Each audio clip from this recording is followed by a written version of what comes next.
Hello, my dear student. Welcome back to your YouTube channel, My Madam. And don't forget, you can do everything. So, students, আজি আমি আলোচনা কৰিম দ্বাদশ শ্ৰেণীৰ পলিটিক্সৰ স্বাধীনোত্তৰ ভাৰতৰ ৰাজনীতি কিতাপখনৰ প্ৰথমটো অধ্যায় জাতি গঠনৰ প্ৰত্যাহ্বানসমূহৰ তৃতীয়টো পাৰ্ট, অৰ্থাৎ এইটো হ'ব পাৰ্ট 3। পাৰ্ট 1 আৰু পাৰ্ট 2ত মই তোমালোকক ইয়াৰে আগৰ কথাখিনি অতি সৰল ভাষাত বুজাই দিছোঁ। আশা কৰি তোমালোকে ভিডিঅ' দুটা চাইছা আৰু কিছু হ'লেও বুজি পাইছা। চ' ইয়াৰ আগৰ পাৰ্টটোত আমি অধ্যয়ন কৰিলোঁ যে কেনেকৈ দেশীয় ৰাজ্যসমূহ আছিল দেশীয় ৰাজ্যসমূহ আৰু ভাৰত ব্ৰিটিছৰ প্ৰদেশসমূহ, সেই দুখন কি দেশীয় ৰাজ্য কি সেইখিনি আমি পঢ়িলোঁ। তাৰপাছত দেশীয় ৰাজ্য কিমানখন আছিল পৰাধীন ভাৰতত? 565খন। দেন আমি পঢ়িলোঁ আৰু এনেধৰণৰ বিভিন্ন তথ্য আমি পঢ়িলোঁ আৰু শেষত পঢ়িলোঁ যে এই দেশীয় ৰাজ্যসমূহৰ যি চামিলকৰণ, সেই চামিলকৰণৰ সিদ্ধান্ত দেশকেইখনক মানে নিজে অপৰচুনিটি দিয়া হৈছিল। কি মানে সিহঁতে হিন্দুস্তান বা পাকিস্তান য'ত ইচ্ছা তাতেই তেওঁলোকে অংশগ্ৰহণ কৰিব পাৰিব, তেনেকৈ তেওঁলোকক অপৰচুনিটি এটা দিয়া হৈছিল। কিন্তু এই অপৰচুনিটিটো জনসাধাৰণক দিয়া হোৱা নাছিল। এই অপৰচুনিটিটো দিয়া হৈছিল, অৰ্থাৎ এই সিদ্ধান্তটো লোৱাৰ দায়িত্ব দিয়া হৈছিল শাসনকৰ্তাসকলক, দেশৰ জনসাধাৰণক দিয়া হোৱা নাছিল। চ' ইয়াৰ ফলত কেনেধৰণৰ সমস্যা হ'ল, কি হ'ল, আজি আমি সেই বিষয়ে আলোচনা কৰিম। চ' যেতিয়া ভাৰতক স্বাধীনতাৰ ঘোষণা কৰিলে বা শাসনকৰ্তাসকলক এই দায়িত্বটো অৰ্পণ কৰা হ'ল, তেতিয়া ট্ৰাভাংকৰৰ ৰজাই, ট্ৰাভাংকৰ এখন ৰাজ্য তোমালোকে যদি নাজানা, চ' ট্ৰাভাংকৰৰ ৰজাই এই বুলি ঘোষণা কৰিলে যে আমি স্বাধীন হৈয়ে থাকিম, আমি ভাৰতৰ লগত ভাৰত সংঘত চামিল নহওঁ। চোৱা, আৰু এই ট্ৰাভাংকৰৰ ৰজাই কোৱাৰ পিছদিনাই হায়দৰাবাদৰ নিজামেও এই বুলিয়েই ঘোষণা কৰিলে যে আমিও স্বাধীনেই হৈ থাকিম। চ' এখন এখনকৈ যদি এনেকৈ গোটেই ৰাজ্যবিলাকে স্বাধীন হৈ থাকে, তেন্তে ভাৰত দেখোন নাথাকিবই। তাৰে পিছত আৰু ভোপাল প্ৰদেশৰ নবাবেও মানে সংবিধান সভাত অংশগ্ৰহণত অনিচ্ছা প্ৰকাশ কৰিলে। তাৰপাছত মানে ভাৰত চৰকাৰে এক ভয়াৱহ পৰিস্থিতিৰ সন্মুখীন হ'বলগীয়া হ'ল, কিয়নো তেওঁলোকৰ মনত আকৌ শংকা উঠিল যে এই যে ব্ৰিটিছে তেওঁলোকক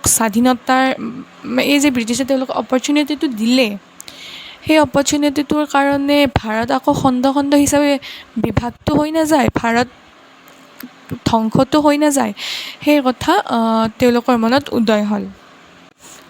কিয়নো ভাৰতক স্বাধীনতাৰ হকে যি যুঁজ আছিল, ইমান যে স্বাধীনৰ কাৰণে ধ্বংস হ'ল ভাৰতখন, ইমান ৰাজনীতি অৰ্থনীতিত যে পৰিৱৰ্তন হ'ল, ইয়াৰ স্বাধীনতা পোৱাৰ এটাই মূল কাৰণ আছিল নেতাসকলৰ যে ঐক্যবদ্ধ ভাৰত গঠন কৰা আৰু ভাৰতত গণতান্ত্ৰিক শাসন ব্যৱস্থা প্ৰৱৰ্তন কৰা। আৰু যেতিয়া এই সিদ্ধান্তবিলাক ৰজাবিলাকে বা শাসনকৰ্তাবিলাকে লৈ আছিল, তেতিয়াই ভাৰতৰ মনত আকৌ এটা শংকা হৈছিল যে গণতান্ত্ৰিক ব্যৱস্থা প্ৰৱৰ্তন নহ'ব নেকি। এইটো একেবাৰে ঠিক কথা তেওঁলোকে ভাবিছিল, কাৰণ ৰজাসকলে যিদৰে এই সিদ্ধান্তবিলাক লৈ আছিল, ঠিক সেইদৰে মানে জনসাধাৰণক গণতন্ত্ৰ ব্যৱস্থাটো প্ৰৱৰ্তন কৰাৰ আশাটো অতি ক্ষীণ হৈ পৰিছিল। আৰু ৰজাবিলাকে অবভিয়াছলি দিবও নোখুজিব জনসাধাৰণক গণতন্ত্ৰ, কিয়নো ৰজাসকলে যদি দি দিয়ে তেতিয়া তেওঁলোকে শাসন কৰিব নোৱাৰে, তেতিয়া জনগণে শাসন কৰিব তেতিয়া তেওঁলোকৰ কি থাকিব? তেওঁলোকে গোটেই অধিকাৰ তেওঁলোকক দি দিব লাগিব। এতিয়া তেওঁলোকৰ তাত অধিকাৰ আছে, শক্তি আছে, সকলো আছে, সেয়েহে তেওঁলোকে জনসাধাৰণক দিবও বিচৰা নাছিল। চ' ভাৰত চৰকাৰে ইয়াৰ বাবে মানে ভাৰতক ভাগ ভাগ কৰা প্ৰতিটো সিদ্ধান্তৰ হকে ভাৰত চৰকাৰে তীব্ৰ আন্দোলন কৰিছিল, তীব্ৰ নাকচ কৰিছিল এইবিলাক। আমি যদি চাওঁ, স্বাধীন ভাৰতৰ প্ৰথমজন গৃহমন্ত্ৰী তথা সেই সময়ৰ উপ প্ৰধানমন্ত্ৰী কোন আছিল? সেই সময়ৰ উপ প্ৰধানমন্ত্ৰী আছিল চৰ্দাৰ বল্লভভাই পেটেল।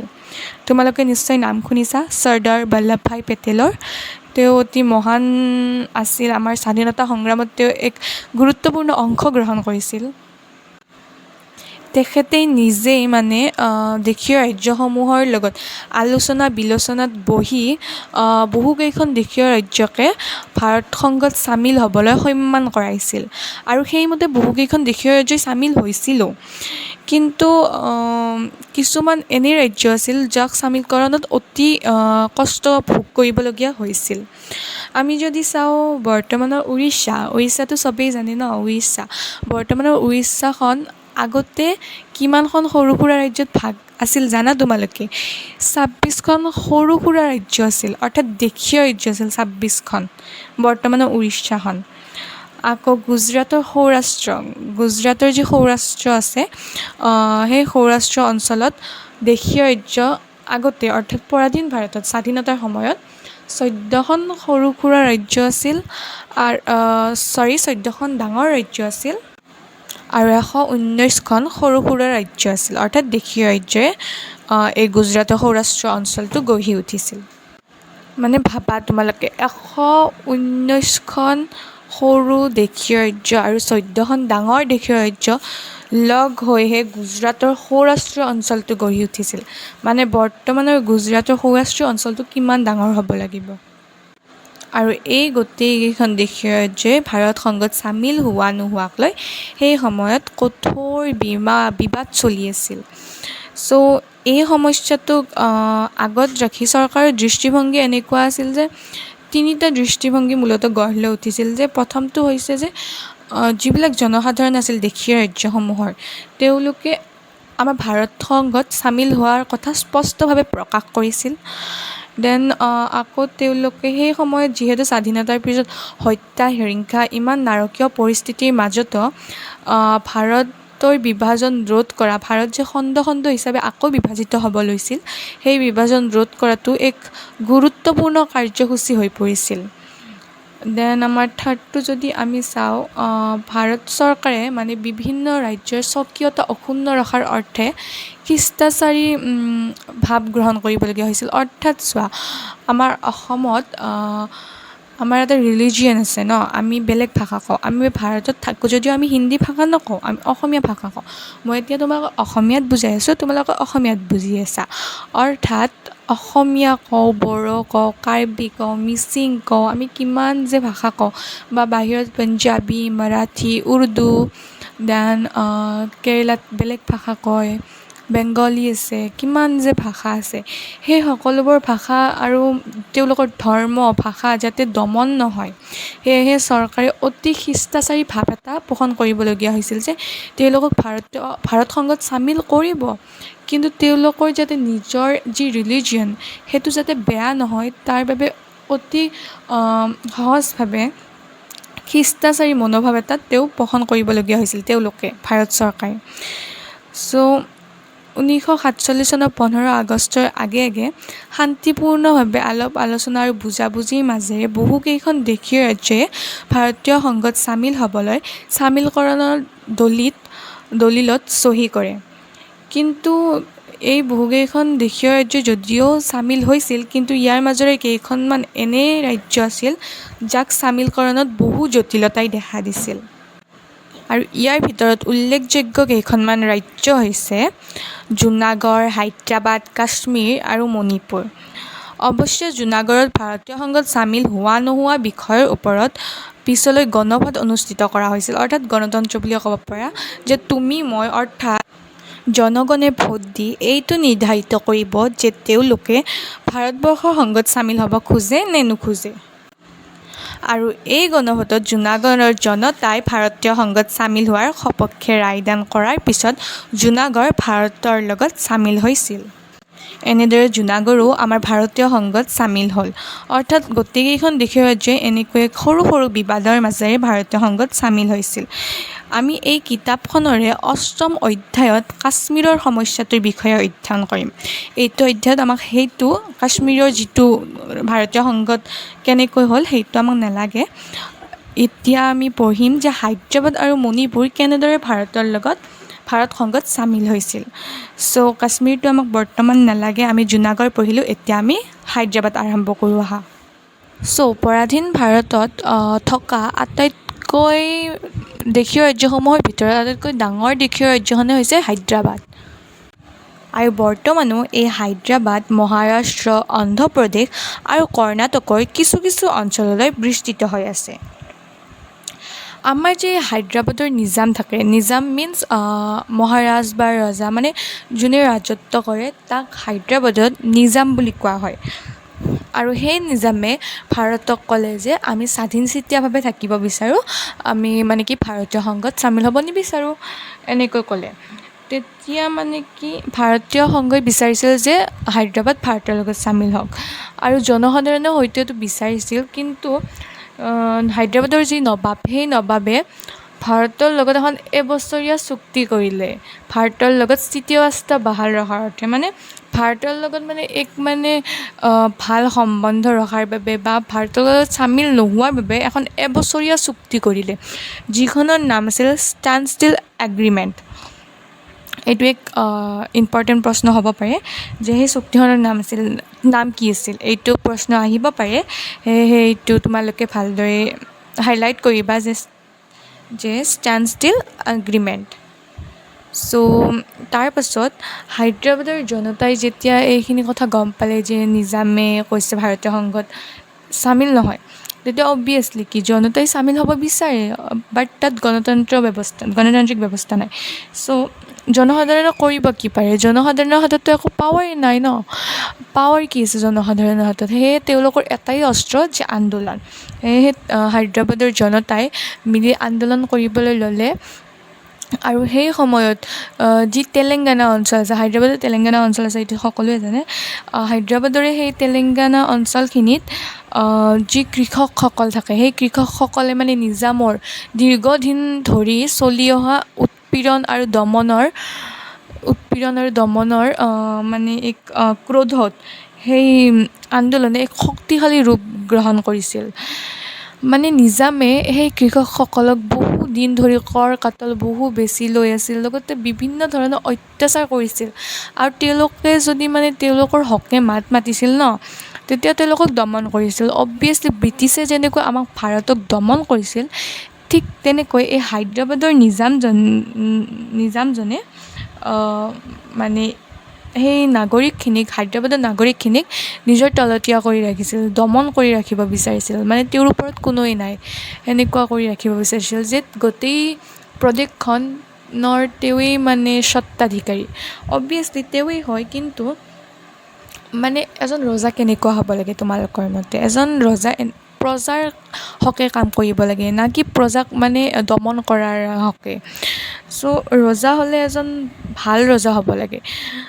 আৰু যিটো এইবিলাক যি গুণ আছে, নিজৰ প্ৰজাৰ হকে কাম কৰা, প্ৰজাসকলক মানে আকাংক্ষা পূৰণ কৰা, সেইবিলাক যি গুণ আছে, সেই গুণবিলাক এই হায়দৰাবাদৰ নিজামজনৰ তাত নাছিল। আৰু তেওঁ তাতে যদি কিবা গুণ আছিল, সেইটো গুণ বুলি নকয় অবভিয়াছলি। তেওঁ মানে কি মানুহক দমন কৰিছিল আৰু উৎপীড়ন কৰিছিল। আৰু সেয়েহে এই তেলেংগানা অঞ্চলত বা গোটেই হায়দৰাবাদক কেন্দ্ৰ কৰি এক আন্দোলন গঢ়ি উঠিছিল। আৰু এই আন্দোলনটোত বহু সংখ্যক মহিলাইও অংশগ্ৰহণ কৰিছিল। লগতে ইয়াত কমিউনিষ্ট দলৰ লগতে হায়দৰাবাদৰ যি কংগ্ৰেছ দল আছে, হায়দৰাবাদৰ কংগ্ৰেছ দলেও এই আন্দোলনত নেতৃত্ব বহন কৰিছিল। আৰু ক্ৰমান্বয়ে এই আন্দোলনটোৱে এক মানে বহু ওপৰৰ পৰ্যায়ত গুচি গ'ল, এক ব্যাপক ৰূপ ধাৰণ কৰিলে। আৰু সেয়েহে এই আন্দোলনটোকো দমন কৰিবলৈ হায়দৰাবাদৰ নিজামে ৰাজাকাৰাছ নামৰ এক কুখ্যাত সামৰিক বাহিনী নিয়োগ কৰিছিল। এক সামৰিক বাহিনী অৰ্থাৎ এক সৈন্য থকা এটা দল তেওঁ নিয়োগ কৰিছিল। অৰ্থাৎ তেওঁ এৰি দিছিল যাতে এই আন্দোলন কৰা মানুহক দমন কৰিব পাৰে, মাৰপিট কৰিব পাৰে, আৰু যাতে তেওঁলোক দমন হয়, মানে ৰখি যায় আন্দোলনটো কৰাৰ ফলত। আৰু সেই কুখ্যাত যিটো সামৰিক দল, যিটো সৈন্য বাহিনীৰ দল তেওঁ নিয়োগ কৰিছিল, সেই দলটোৰ নাম ৰখা হৈছিল ৰাজাকাৰাছ। এই ৰাজাকাৰাজে অমুছলমান লোকসকলক লক্ষ্য কৰি মানে মাৰপিট, হত্যা, ধৰ্ষণ, লুণ্ঠন আদি আৰম্ভ কৰিছিল। আৰু যেতিয়া ভাৰত চৰকাৰে দেখা পালে যে হায়দৰাবাদত এনেকুৱা এটা পৰিস্থিতিৰ সন্মুখীন হৈছে, অৰ্থাৎ এই বিষম পৰিস্থিতি নিয়ন্ত্ৰণ কৰিবলৈ ভাৰত চৰকাৰেও এক সামৰিক বাহিনী নিয়োগ কৰিলে। অৰ্থাৎ সামৰিক বাহিনী মিনছ সৈন্য বাহিনী, ভাৰত চৰকাৰৰ তৰফৰ পৰাও সৈন্যবাহিনী আহিল এই নিজামৰ সৈন্যবাহিনীখিনিক নিয়ন্ত্ৰণ কৰিবলৈ। কিয়নো এই হায়দৰাবাদৰ নিজামৰ সৈন্যবাহিনীখিনিয়ে মানে আমাৰ হায়দৰাবাদৰ জনসাধাৰণক ইমানেই হত্যা ধৰ্ষণ লুণ্ঠন কৰিছিল যে এই পৰিস্থিতিটো তেওঁলোকে নোৱাৰিলে। সেয়েহে ভাৰত চৰকাৰে এক সামৰিক বাহিনী নিয়োগ কৰিলে। কিন্তু 1948 চনৰ ছেপ্টেম্বৰ মাহত ভাৰতীয় সেনাই নিজামৰ সৈন্যবাহিনীক নিয়ন্ত্ৰণ কৰিবলৈ অগ্ৰসৰ হয়, মানে নিয়ন্ত্ৰণ কৰিব নোৱাৰিলে। কিন্তু নিয়ন্ত্ৰণ কৰিব নোৱাৰাৰ পিছতো একেৰাহে চলি থকা এই চেগা চোৰাকৈ চলি থকা এই যুদ্ধৰ অন্তত আমাৰ হায়দৰাবাদৰ যিজন নিজাম আছিল সেই নিজামজনে নিজে আহি আত্মসমৰ্পণ কৰে। অৰ্থাৎ কিমান দিননো মানে যুঁজি থাকিব ভাৰতীয় সৈন্যবাহিনী? কি আৰু সেইখিনি সৈন্যবাহিনী শেষ হ'ল, ভাৰত চৰকাৰে আৰু দিব, তেনেকুৱা কথা। ভাৰত চৰকাৰেতো নিয়োগ কৰিয়ে থাকিব পাৰিব সৈন্যবাহিনী, কিন্তু হায়দৰাবাদৰ নিজামৰ হাতততো ইমান পাৱাৰ নাই। সেয়েহে তেখেতে নিজে আহি আত্মসমৰ্পণ কৰিলে, অৰ্থাৎ তেখেতে নিজে আহি হাৰ মানিলে আৰু মানে কি দেখা দিলে, অৰ্থাৎ সেইটোৱে বুজাইছে ইয়াত। আৰু তাৰ পিছতে ইয়াৰ লগে লগে হায়দৰাবাদখন ভাৰতৰ লগত চামিল হৈ গ'ল। তাৰপাছত হায়দৰাবাদ কেনেকৈ চামিল হ'ল সেইটো ক'লোঁ, তোমালোকে নিশ্চয় বুজি পাইছা, আশা কৰিছোঁ বুজি পাইছা বুলি। যদিহে বুজি পোৱা নাই বা অকণমান কোৱাত স্পীড হ'ব পাৰে, চ' তোমালোকে এইটো ৰিভাইণ্ড কৰি আৰু এবাৰ চাই ল'বা। যেতিয়া তোমালোকে দুবাৰ চাবা ন, তেতিয়া তোমালোকে বুজি পাই যাবা। চ' এতিয়া আমি আহোঁ মণিপুৰ কেনেদৰে ভাৰতৰ লগত চামিল হ'ল তাৰ আৰুতো এটা কাহিনী আছে। চ' স্বাধীনতাৰ কিছুদিন আগতে ভাৰত চৰকাৰে মণিপুৰক এইদৰে ক'লে যে আভ্যন্তৰীণ স্বতন্ত্ৰতা, মানে তেওঁলোকৰ মণিপুৰৰ যি স্বতন্ত্ৰতা আছে, মণিপুৰে যি কৰিব বিচাৰে সকলো স্বাধীনতা ভাৰত চৰকাৰে মণিপুৰক দিব, যদিহে ভাৰতৰ লগত তেওঁলোক চামিল হয়। ৰজাক এনেদৰে কৈছিল। তেতিয়া সেই সময়ত মণিপুৰৰ ৰজা আছিল বোধচন্দ্ৰ, আৰু মহাৰাজ বোধচন্দ্ৰই এই কোৱাৰ পিছত ক'লে যে তেওঁলোকৰ স্বতন্ত্ৰতা অক্ষুণ্ণ ৰাখিব, তাৰপিছত মহাৰাজাই চৰকাৰৰ লগত চামিলকৰণ দলিলত চহী কৰে। আৰু ইয়াৰ পিছতে ভাৰতবৰ্ষৰ লগত চামিল নোহোৱাৰ কথাক লৈ চামিলকৰণৰ দলিত চহী কৰে। আৰু তাৰপিছত জনগণে তীব্ৰ ৰূপ ধাৰণ কৰে, তেওঁলোকৰ ক্ৰোধ, কিয়নো তেওঁলোকোতো সেইখন দেশৰে নাগৰিক, তেওঁলোকৰ কাৰণেইতো সেই প্ৰদেশখন আছে ন। আৰু মহাৰাজাই তেওঁলোকক নোসোধাকৈয়ে ভাৰতৰ লগত চামিলকৰণৰ দলিলত চহী কৰিলে। চ' তাৰ বাবে তেওঁলোকে অতি ক্ৰোধ প্ৰকাশ কৰিলে। আৰু সেয়েহে 1948 চনৰ জুন মাহত ৰাজ্যখনত মহাৰাজাই এক সাৰ্বজনীন প্ৰাপ্তবয়স্ক ভোটাধিকাৰৰ ভিত্তিত নিৰ্বাচন অনুষ্ঠিত কৰে। আৰু সেই নিৰ্বাচনেই আছিল প্ৰথমটো সাৰ্বজনীন প্ৰাপ্তবয়স্ক ভোটাধিকাৰৰ ভিত্তিত নিৰ্বাচন অনুষ্ঠিত কৰা স্বাধীন ভাৰতৰ প্ৰথমখন ৰাজ্য। অৰ্থাৎ মণিপুৰ আছিল স্বাধীন ভাৰতৰ প্ৰথমখন গণতান্ত্ৰিক ব্যৱস্থা প্ৰৱৰ্তন হোৱা ৰাজ্য। এইটো অতিকে ইম্পৰ্টেণ্ট কুৱেশ্যন, এইটো আহিব পাৰে যে সৰ্বপ্ৰথম ভাৰতত কোনখন ৰাজ্যত সাৰ্বজনীন প্ৰাপ্তবয়স্ক ভোটাধিকাৰৰ ভিত্তিত নিৰ্বাচন অনুষ্ঠিত হৈছিল পোনপ্ৰথমবাৰৰ বাবে। চ' এইটোৰ এনচাৰ হ'ব মণিপুৰ। এইটো অতিকে ইম্পৰ্টেণ্ট কুৱেশ্যন, এইটো তোমালোকে কেতিয়াও পাহৰি নাযাবা। এইটো বিভিন্ন ধৰণৰ এণ্ট্ৰেঞ্চ এক্সামবিলাকতো আহি থাকে। চ' এইটো most important of this chapter.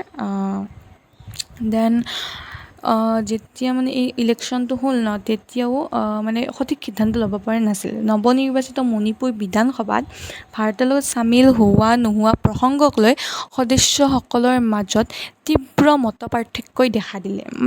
ইজনৰ লগত সিজনৰ মত নিমিলে। মোৰ লগত তোমাৰ মত এতিয়া নিমিলিব পাৰে ন, মই কোনো এটা বিষয়ক লৈ সপক্ষে ক'ব পাৰোঁ, তুমি বিপক্ষে ক'ব পাৰা, হয়নে নহয়? চ' ঠিক যেনেকৈ তোমালোকে এতিয়া পাবজি বা ইনষ্টাগ্ৰামৰ ৰীল, তোমালোকে সপক্ষে ক'বা যে এইবিলাক ভাল লাগে কৰি, বাট মই হয়তো বিপক্ষে ক'ব পাৰোঁ, যিহেতু মই সেইটো ফেজৰ পৰা ওলাই আহিছোঁ ন। বাট তথাপিও মই তোমালোকৰ ফিলিংছটো বুজি পাওঁ, হয় ভাল লাগে।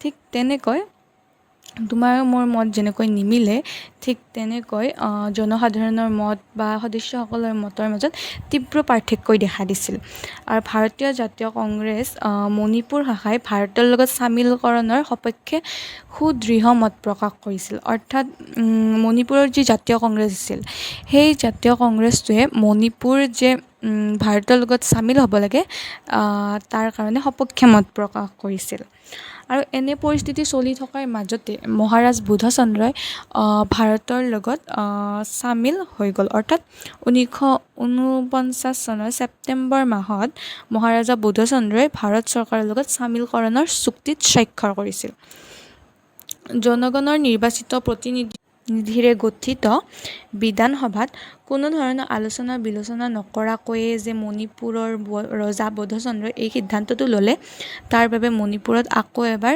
তীব্ৰ ক্ৰোধৰ সৃষ্টি হ'ল তথাপিও এনেদৰে মানে কি মণিপুৰ ভাৰত সংঘত চামিল হৈ পৰিল আজিও মণিপুৰত এই ক্ষোভৰ প্ৰভাৱ কেতিয়াবা অনুভূত হয় কিন্তু যিয়ে নহওক কিয় যেনেধৰণৰ বিবাদে নহওক কিয় মণিপুৰ এনেদৰেই ভাৰত সংঘত চামিল হৈছিল চ' মই এটা ব্ৰিফ ডেছক্ৰিপশ্যন তোমালোকক দিলোঁ অতি চমুকৈ মই তোমালোকক বুজাই দিছোঁ আৰু পৰীক্ষাত এনেকৈ লিখিলে নম্বৰ পাবা চ' আজি আমি এইখিনিলৈকে পঢ়িলোঁ ইয়াৰ পিছৰ পাৰ্টটোত এইটো লেশ্যন শেষ হৈ যাব আৰু তাৰপাছত তোমালোকৰ প্ৰশ্নখিনিও টেনশ্যন কৰিব নালাগে মই তাৰে পিছৰ ভিডিঅ'টোত গোটেই প্ৰশ্নখিনি আলোচনা কৰিম চ' আজিলৈ ইমানেই কাইলৈ পাৰ্ট 2 আহিব 4th হ'ব আই থিংক য়েছ পাৰ্ট 4 আহিব আৰু সেইটোৱে শেষৰটো পাৰ্ট হ'ব আৰু এই পাৰ্টটো আহিব কাইলৈ 4:30 বজাত চ' পাহৰি নাযাবা আৰু যদিহে ভিডিঅ'টো সহায় কৰিছে তেন্তে লাইক কৰিবা শ্বেয়াৰ কৰিবা আৰু ছাবস্ক্ৰাইব কৰিবা এণ্ড এইটোও নাপাহৰিবা যে এভৰিৱান ইজ জিনিয়াছ